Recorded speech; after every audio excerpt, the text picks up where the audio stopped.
Mind Wings Audio presents Sweet Dreams, Caroline by E. Jean Beres, read by Laurel Merlington. Caroline sipped her coffee, hesitated a moment, then said, "I'm picking up Debra. Her flight is due in at 4:15 this afternoon." The family attorney and dear friend Sam Heston sat across from her at the table in the cafe. "And you're having her stay with you?" Sam queried with a curious look. Caroline sighed, taking her eyes off Sam, remembering how much he distrusted Debra. "Of course, Sam, she's my sister. I'm not going to put her up at some motel." She watched as Sam finished his coffee, his deep blue eyes centered on her.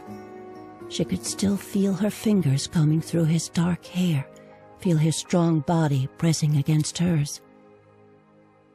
How handsome he is, she thought.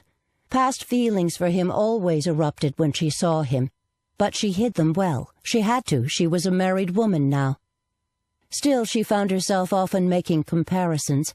Sam with his dark hair and deep blue eyes, Michael with lighter hair and brown eyes. Sam romantically strong, Michael often indifferent. Sudden feelings of regret filled her, but she brushed those away too. "I'm only thinking of you, Caroline. I know Debra as well as you do, and I know what she's capable of." Putting her hands up, Caroline said, "Okay, let's end it, Sam." Between Sam and her grandmother, who had passed away Friday, the warnings and criticism about Debra never stopped. She knew what Debra was capable of and what she had done in the past. She was a woman not satisfied with her own life and had made Caroline the target of her frustrations and jealousy. But Debra was her sister. Caroline wanted to heal their relationship. Maybe with their grandmother's death, the accusations and fights would finally be put to rest. Stepping close to Caroline, Sam took her arm and walked with her out of Dominic's cafe. "I don't want you to be late. There's going to be a lot of traffic, so drive carefully." Looking up at Sam, she watched his eyes stare deep into hers, watched his lips form that small, familiar smile. Her heart quickened as sudden memories of his touch and his kisses raced through her. Deciding to have a quick cup of coffee at Dominic's before heading to the airport, she'd found Sam there. But had her stop at Dominic's been innocent, or had she gone there because it was where she and Sam had frequently met? It had been their special place. Tears suddenly filled her eyes. "What is it? What's wrong?" The urgency in Sam's voice made her turn away. "Nothing." Everything, she wanted to tell him. Since her grandmother's death, moments of fear had begun to plague her. "Come here," he said softly, taking her in his arms. "Your grandmother was a very special woman. I know how much you loved her." "I'm okay, Sam," she said, smiling up at him, not wanting to tell him what was on her mind. "I'll drive carefully. Don't worry." After several turns in the airport's parking lot, she finally found an empty space.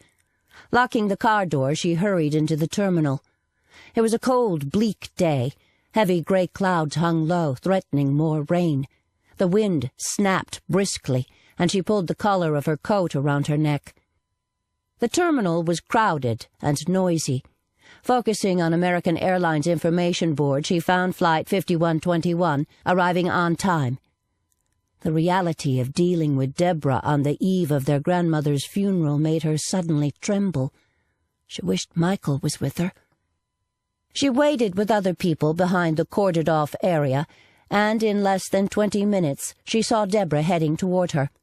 She was dressed in a lovely blue pantsuit, and her blonde hair was perfectly styled in soft curls. But the scowl on her face detracted from her outer appearance. "How was your flight?" Caroline asked, hugging her sister. "How was any flight? Boring, mediocre food, a kid screaming in the back, but I'm here." Caroline sighed, reminding herself she had to put up with Debra until after the funeral. "Well, that's over, so let's get your luggage and go home where you can relax. I have a nice lunch ready for you." Discover more one-hour audiobooks from Mind Wings Audio